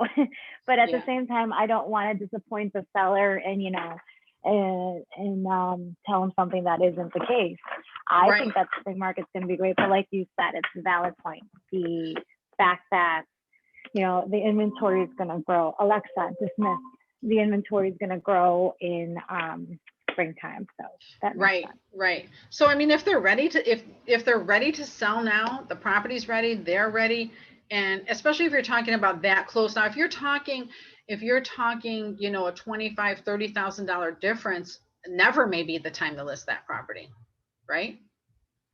Because now Tony, he was talking 30,000 higher, but once I wrapped his head around the CMA again, and why he didn't want to leave himself so much negotiating room, then he understood. Okay. You have to look at the CMA. You have to know the CMA. You have to know what's happening in the market. Is that specific market trending up, trending down? Those reports are all in the MLS. What's the market doing? What are the prices doing? How long is it taking to sell homes? Are they selling close or far away from their list price? Are there a lot of price reductions because people kept trying to push the envelope and get more and more and more? And now they've done so many price reductions that they won't even get what they would have settled for to begin with. Okay. It's real important to know the market and to know your CMA specifically and be able to read it backwards, forwards, upside down, and right side up, because that's how you're going to build confidence, the seller's confidence in you. And that's how you're going to show your value to get the 6% or the 5%, whatever you're asking for, whatever you feel your value is. Okay. So what's your value proposition? You need to know that too.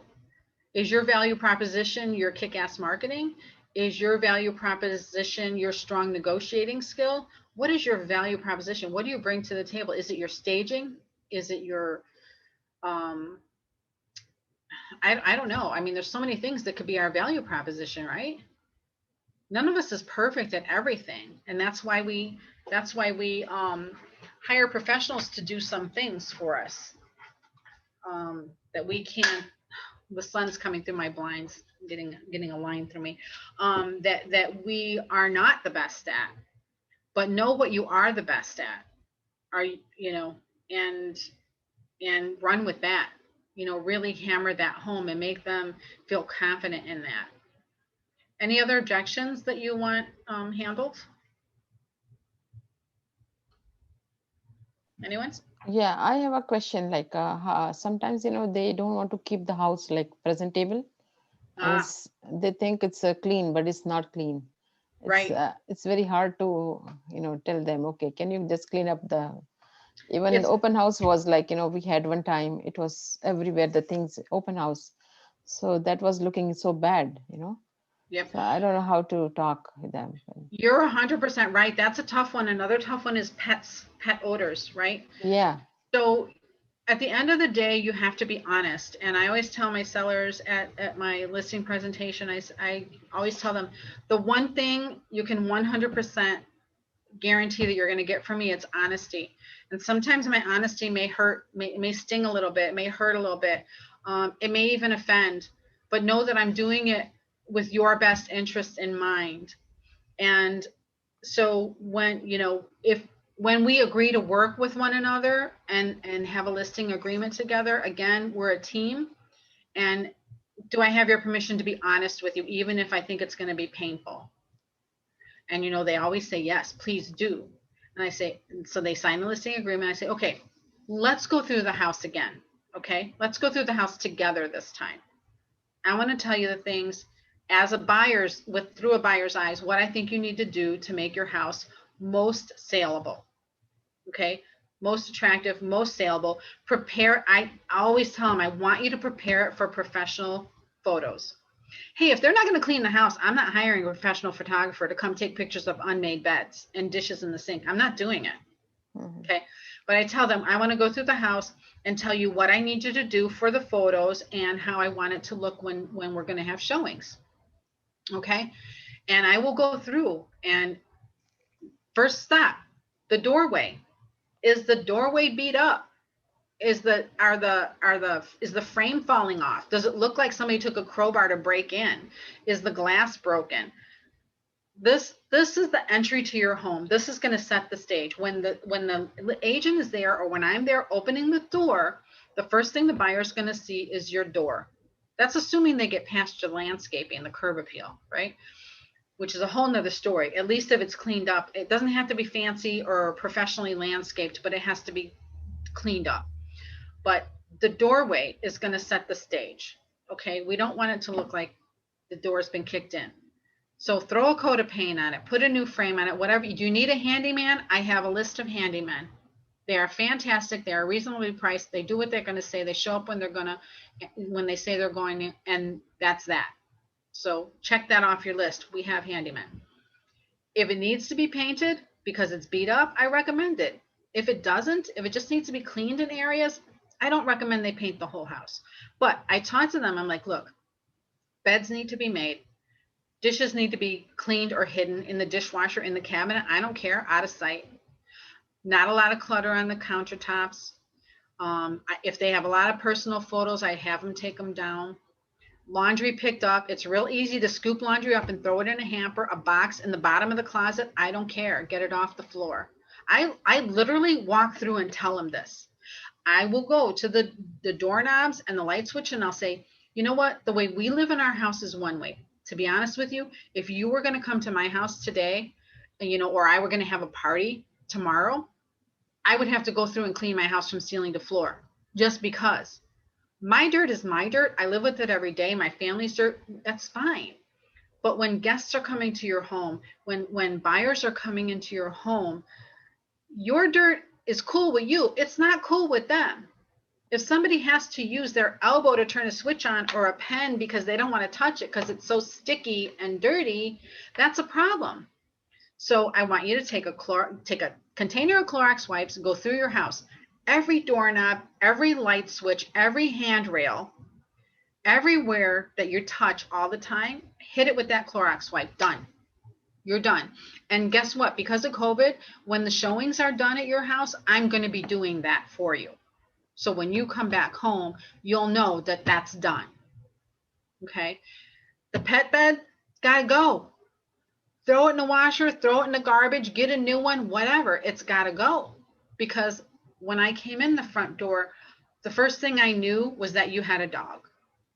Probably an older dog, right? Usually that's when, and they're like, yeah, we do. I'm like, okay, well, pet bed's gotta go. You live here every day, you don't notice it.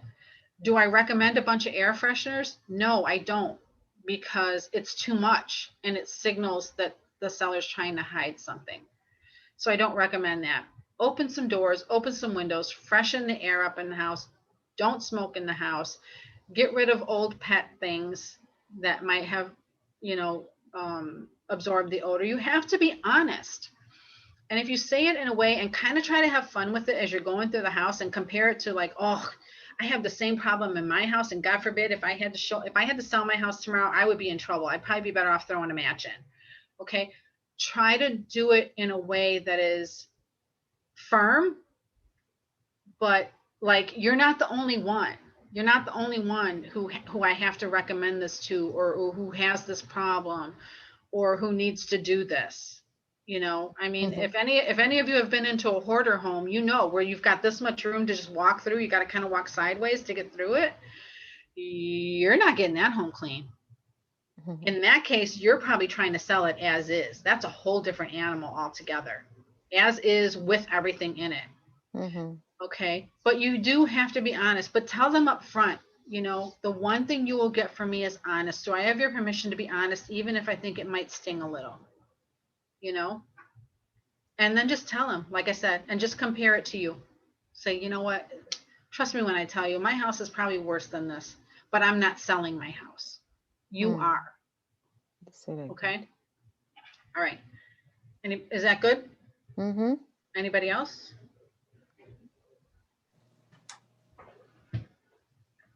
Nope. All right. What's next? Oh, home walkthrough. We already talked about that. Closing the deal. Kind of think I showed you how to do that. Recap and ahas. So here's some questions for you. How has your have you learned anything from this class that actually changed the way you think about the pre-listing period and the listing presentation and what to do? Yes. Oh, good. I was just going to say, should I start over? Because No. I learned so much how to word things. I was looking for my notes as you were saying that. But yes, tons of information I learned today. My favorite is what you told Shaheen, especially. I get that too. And I'm like, no. My favorite is what you said was, do you mind me being honest, or can I be honest with you? Yeah, I like that part. Yeah. Can I be honest? Once you ask for that permission, then you can say whatever you want. Yeah. I mean, But can I say something, Sally? I said the same thing what you said to my seller, and she tried to clean some, but not everything. So yeah, unfortunately, everybody has a different perception of clean, right? Yeah. So Yeah, I thought, oh my God, it's the same. Like it doesn't make much difference, you know. I don't know. And you know what? You know what else I tell them to? I tell them to recruit their family. I tell them to do that because sometimes it's one person trying to do it. I tell them, I'm like, look, you need to recruit the rest of your family members, whether it be your spouse, your kids, your mom who's staying with you, whatever. You need to get them on board. You need to sit them down and say, hey, look, this is what we're doing. This is why we're doing it. I need everybody on board. So can we all like pitch in and get this done? And I did leave out that part. You want to have them to get their family invested in helping them as well. Otherwise, it's an impossible task, especially if you have, you know, teenagers or even people in their early 20s that, you know, they fly in, they fly out, they throw their clothes on the floor, they don't make their beds. She had like 2 boys, and she was boy. single mom. So she said, "Oh, I cannot do all this," and like, you know. No, I've had other people, you know, get their kids on board with it, and that's really pinnacle. I mean, even if they have to bribe them, say, look, you do this when we sell, I'm going to give you this, or I'm going to buy you that. Whatever you got to do, you know, if you have to bribe them to do it, then do it, because it's an impossible task for one person, especially if they're not tidy on the regular. Yeah, it is. You have to give it, you know, if you give them the idea, if you give them that tip, say, hey, look, get your kids on board. You know, even if you have to say, tell them if they do it, I'll give them a $25 gift certificate to GameStop. I'll give them a Starbucks gift certificate, whatever. If you can't bribe them, I will. You know what I mean? Because it's hard for one person. A couple questions. Sure. So I know when you mentioned when you're doing the open house during the role play that you said that you make appointments. So do you list that in all your marketing by appointment only? I do. Yeah, I do on, yes, I do on the marketing. I put by appointment only, you know, and they can either have their agent call me, and in the MLS, I put it too under agent remarks. Okay. I put it in the age. I say, this is when appointments are being scheduled through showing time, you know, and I say, once the appointments are taken, that's done, we're done. Okay. So, yeah. You have to put that in there. Open And then- house, this time to that time by appointment only. Very good, thanks. And then is there like somewhere, newer agent here, and maybe you answered this already, I apologize if I missed it, but is there somewhere like a showing or like a, no, I'm using the wrong term, like a showing checklist, like take these pictures, you know, take these kinds of pictures off the walls, get rid of your tchotchke, you know, or No, I mean, I don't have one that I use. There might be one somewhere. My recommendation is The photographers. They have really good tools. photographers that have a list, right? Yes, and I have two of them from Virtuance and one from, what are those, the other photographer, Vision Pros. They give Yeah. you a list and I submit it to all my clients and it has details on what to do and what to clean, what to put away. That's awesome. Sheena, if you're able to post maybe a Google Docs link to that in when they post the video for this. Yes, not a Or problem. yeah, I mean, if you can, if you can't, then send it to me and I'll figure it out. But yeah, that way, if you have that, that would help. And then see, and this is the value in our company. We're all happy to share whatever we have. And also you can create your own list, right? You should be creating your own checklist also in Command for when you get a listing, for when you get a new buyer, for, you know, and for when you go under contract with a listing and when you go under contract with a buyer, you should be creating your checklists in Command to keep you on task with that. Try to get in the habit of using Command for everything so that it records everything for you. It's one place to go for your checklists and tasks to be done on any given day, to make your life easier rather than scraps of paper and a calendar on your phone and a paper calendar and everything. It's just easier. I see there are chats here. Oh, sorry, I wasn't watching that. Let's see.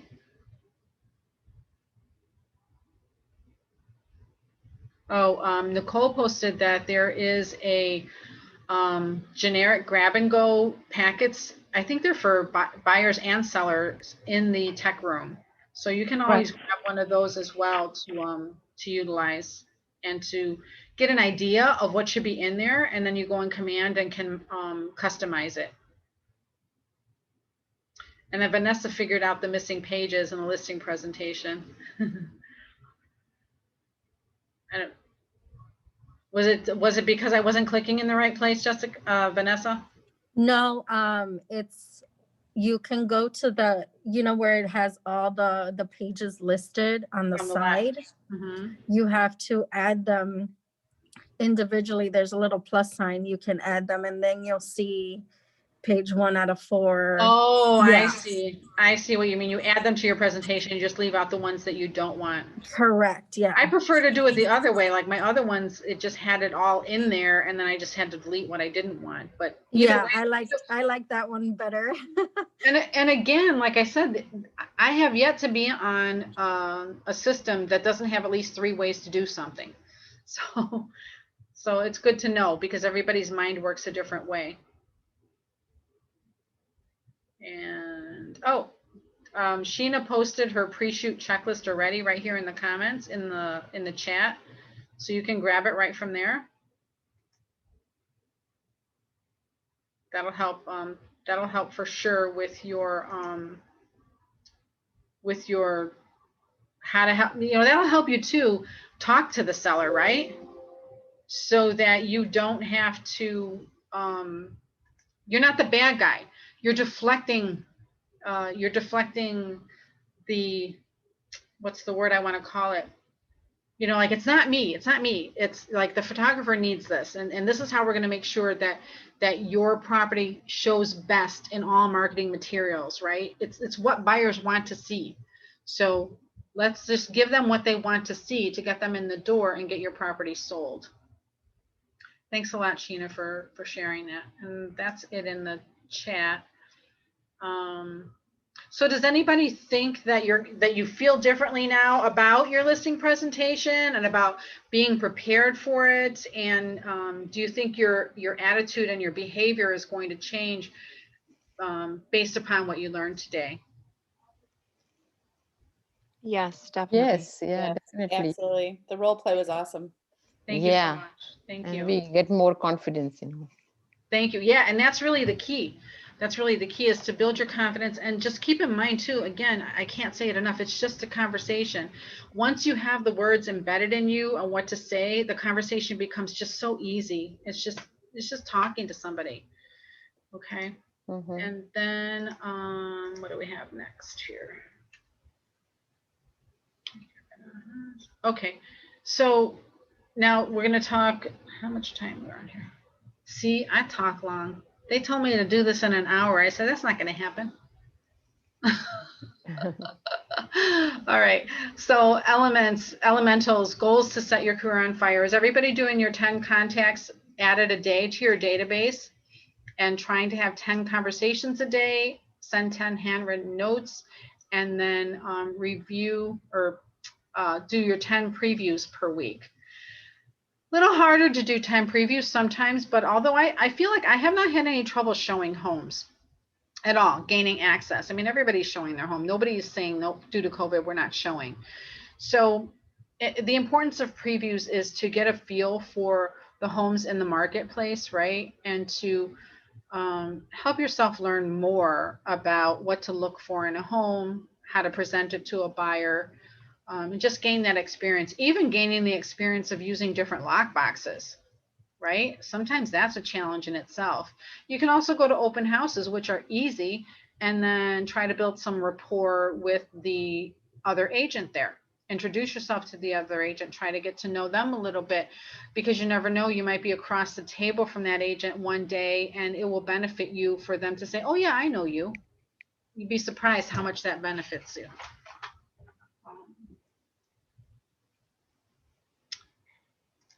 So scripts, we talked about why scripts are important, why it's critical for you to internalize them so you can just have conversations with people instead, and you can listen more.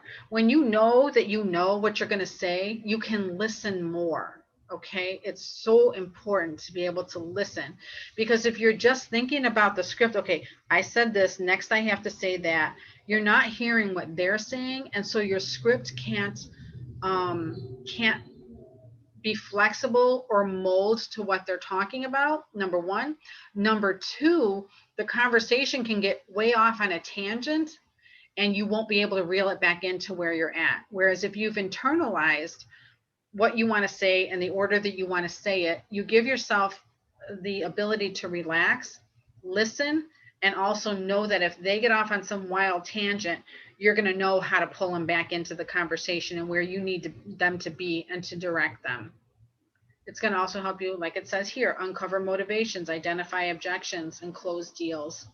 Speak in terms that the customer understands, right? Some of them understand what? They understand numbers. Some of them understand, like, acronyms they don't even blink an eye at acronyms. Others need you to be very detailed in what you're saying. Okay. And again, at the bottom, builds confidence. We all agree with that. You're supposed to role play, do that on Monday morning. Don't forget about the do not call list. So if you are calling FSBOs, expireds, you need to make sure that either your list is scrubbed against the do not call registry or you check it yourself before calling. Okay, nobody needs that big fine.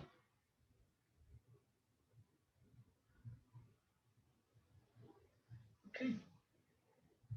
Get help using Connect, support, like I said, support at kw.com, or check out Command Your Conversion on Facebook, and also on YouTube, the command classes on there, or the, Tony, who does the 66-day challenge? Do you remember his name? I don't know why it's escaping me.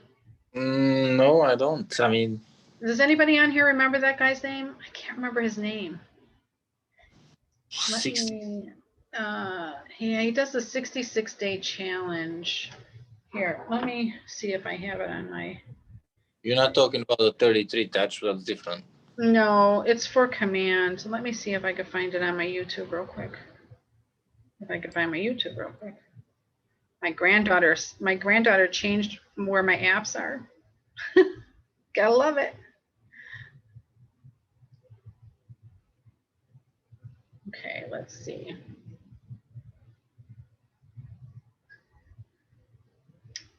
'66 day.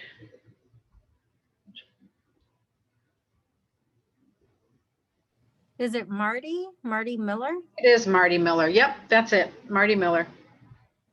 I got him on too. So Marty Miller does a 66-day challenge for command. That's awesome. And that will help you get through all the different segments of command. And the nice thing about it is you could do it whenever you want because it's on YouTube. You don't have to, you know, schedule your time. If you're a late night person, you can do it then. If you're an early morning person, do it then. If you have some time, even if you have some time sitting in a car waiting for an appointment or something, hop on it and give a listen because they're short. You know, same thing with Nick Baldwin's command stuff. It's short. So there's no reason for you not to get better at it or to practice it or to learn it. Just get out of your own way. Okay, create your success list. So what do you have to do? What you should do? What's the priority? What's the task? And your Ignite survey. And that's all I have for you today. See, I did better than I thought I would. I thought it was going to take me a lot longer. I'll post this survey link in here too if you want to just click on it. And that's it. Any questions? Anything that you feel that I missed regarding the pre-listing conversations, the listing presentation, or anything else that you need to know regarding sellers right now? Sally, I just wanted to say that you made a great point about role play and that it improves your listening ability. I had never thought of it that way. And I know it was just something you probably said off the cuff, but it really was just like, aha, for me. Yeah, no, it's true. That's what did it for me. I mean, like I said, I role played for 5 years solid, Monday through Friday. It was hard, but it was worth every minute that I did it, for sure. Well, and when that conversation gets off track, if you know what you're going to say next and something that perhaps you're going to say next comes up ahead of time, then you can, bring that into the current conversation. Right. And when you're better at listening too, I mean, you don't forget, you don't always have to go through the whole script or the whole listing presentation, right? You're listening for those closing signals. If you can tell that a seller or a buyer during a buyer consultation, they're ready to sign with you. They're ready to sign a buyer agency agreement. They're ready to sign a listing agreement. You have to, in your mind, say, hey, look, this is the signal, and you can say, I think that we're on the same page. Don't you? Do you want to just go ahead and sign the listing presentation now or the listing agreement now so we can get started? Don't be afraid to ask. Sometimes you might have to ask a couple of times, 2-3 times, for the appointment. Now, I mean, for the signature. Now, are you going to walk out the door on every listing appointment with the listing that day? No, I don't even. And, I've been doing this 24 and a half years. I don't walk out the door with every listing agreement signed. To be honest with you, a lot of times I don't get the listing signed that day. They need a minute. I need a minute. So I get it. I need a minute when I'm making a big decision. So I get it. Now, sometimes if they seem like they don't understand something, and again, I use humor a lot.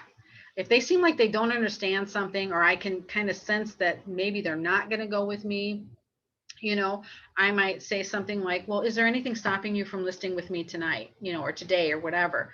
And they'll say some objection. And I'll say, well, if I answer that for you to your satisfaction, would you be ready now?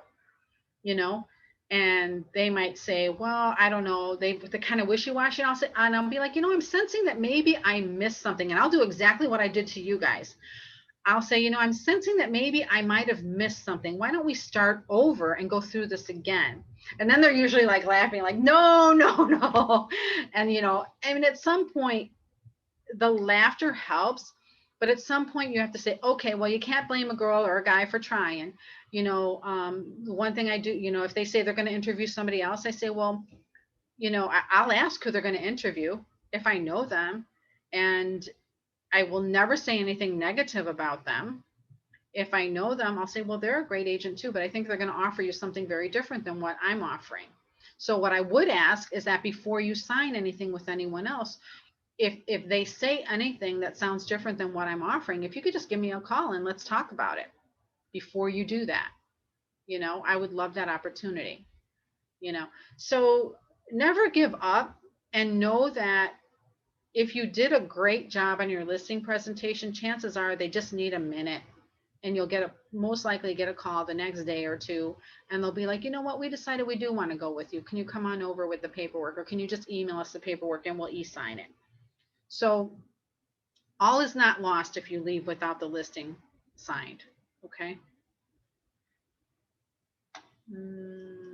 Anything else?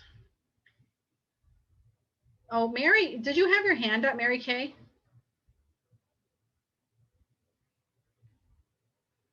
She either has her hand up or she's high-fiving me. Sorry, that was from before. I forgot to take it down. Okay, no problem. Just wanted to make sure I don't miss anybody. I'm looking, nobody else has their hand up. Let me check the chats one more time, make sure I didn't miss anything. I think we're good. So unless you have any additional questions or anything. Just thank you, Sally. Thank you. You're welcome. You're welcome. I'll see you guys again on Friday, you know. Yes. And thank you. You're welcome. All right, everybody. Have a wonderful day. Thanks, You're Sally. welcome. You're welcome. Thank you for your attention, everybody, and your time. Bye. Bye-bye.